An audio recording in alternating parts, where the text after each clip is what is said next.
Napag-usapan natin ang patungkol sa pag-target nitong si Key Crimson kay Twilight dahil sa paggamit nga nito sa kanyang partner na si Velsard. Pero bago natin simulan itong video na ito ay i-roll muna natin ang intro. Hello everyone and welcome to my channel, ang inyong source ng Tagalog na Tansura Contents. Sa channel na ito ay pinag-uusapan natin ang mga nangyayari sa may Tansura Universe. So without further ado, let's get into the video. Ngayon, pag-usapan muna natin ang situation sa may Saryon. Ito ay ang chapter 2 ng volume 22.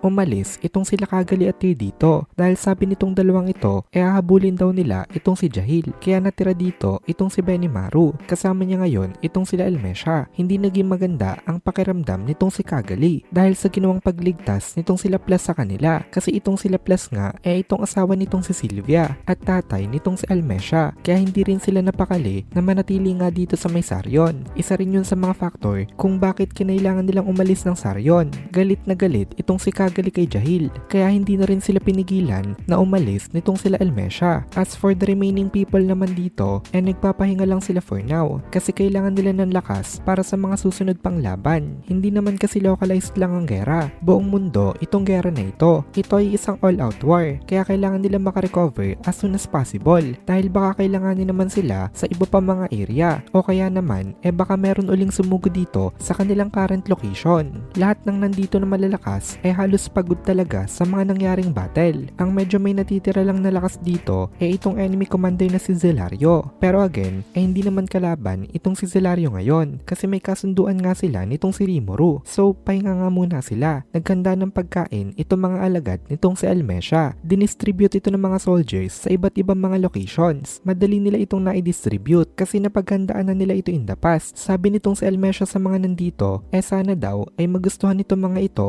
ang lasa ng pagkain na inihanda nila sa kanila. Nagpasalamat naman dito itong si Zelario at tinanggap niya ang pagkain na ibinigay nga sa kanya. Hindi naman kailangan nitong si Zelario ng pagkain kasi isa rin naman siyang spiritual life form. Pero isa na rin kasi itong form of relaxation. Matagal na itong si Zelario na nasa kabilang world at halos nakalimutan na nga nitong si Zelario ang concept ng pagkain. Matagal na daw considered as vestigial organs ang kanyang stomach at ang mga organs na nag-aid sa may digestion. Halos wala na itong mga itong function kasi hindi naman nila kailangan ng pagkain. Ang kailangan lang nila ang proper hydration at sleep, pero hindi rin actual sleep ang tinutukoy dito. By sleep simply resting without moving, not necessarily na nawawala ng consciousness. Thinking back na-realize nitong si Zelario na napaka-boring nga daw ng buhay nila dati kasi masyadong repetitive talaga ang kanilang mga daily lives. Makikipaglaban at magpapahinga, then makikipaglaban na lang ulit. Yun lang lagi ang ginagawa nila. Pero ngayon meron ditong ibang mga activities na pwede nga nilang gawin, kagaya na lang ng pagkain. Dahil dito napasabi itong lieutenant nitong si Zelario na si Nice. Sabi niya for the first time daw natutuwa siya na nai-reincarnate siya. Regarding daw sa situation nitong si Zelario iba-iba daw ang diets ng kanyang mga soldiers. Depende ito sa kanilang ranking kasi yung mga lower ranking wala pa masyadong ego. So hindi pa sila ganun ka-conscious compared dun sa may mga kakayahan na nga na mag-isip para sa kanilang mga sarili. Kaya napatanong ngayon itong si Leon kay Zelario kung ano na daw ang balak na gawin nito. Gusto daw ba nitong si Zelario na maglaban silang dalawa? Dito bigla na lang nagsalita ng ganito itong si Leon Cromwell. Pero base sa itsura nitong si Leon mukhang kalmado naman siya at parang hindi niya naman talaga balak na makipaglaban anytime soon. Pero for some reason napasabi siya ng ganon. Parang konting provocation lang. Nag-reply naman itong si Zelario dito na wag na daw. Ayaw daw niya na mag-spend ng energy dahil nagpe-prepare daw siya para sa mga kasunod pang mga battles. Nag-reply itong si Zelario dito in a serious manner. In-evaluate daw nitong si Key Crimson na boring daw ang personality nitong si Zelario dahil masyado daw itong stick to logic. Pero para kay Leon Cromwell hindi naman daw ganon. Meron daw itong high degree of likability. Ngayon na naprotektahan nga nila ang Sacred Tree safe na sila for the time being. Pero hindi pa sila makakapag-relax kasi currently nagra-rampage pa rin itong si Milim at buhay pa nga rin itong si Feldway. Kapag hindi daw nila tinake advantage itong time na ito para nga makapag-recover hindi na sila magkakaroon ng ganitong opportunity uli sa mga susunod na araw. Kaya dito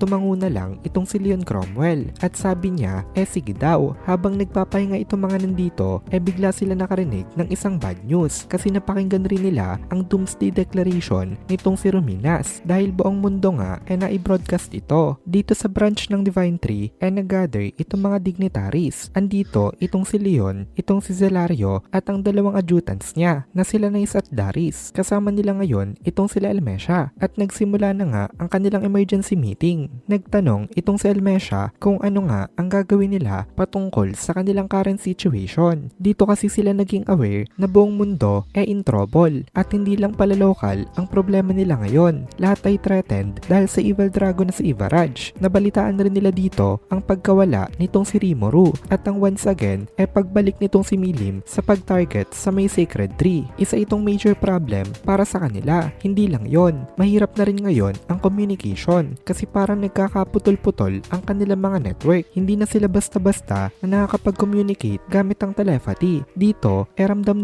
na daw na meron nangyayari nga sa may mundo na talagang hindi nga maganda. Hindi nila makontak ang Tempest pero wala na silang time na gawan pa ng paraan yon. Kasi ngayon, pabalik na nga itong si Milim sa direction nitong Sarion. Again, isa ang Divine Tree sa mga pillars na nagpaprotekta sa may mundo. Kaya nga pinapatarget ito ng kalaban kay Milim. Kasi kapag nasira ito, pwede nang tuluyan na masira ang mundo. At dito na muna natin tatapusin itong video na ito. Kung nagugustuhan mo itong mga videos natin, ay please consider joining the membership para mapanood mo na agad ang mga kasunod na part dahil palaging advance ang ating mga members. Also, ay please consider leaving a like at mag-comment ka na din para ma-boost naman tayo ng algorithm.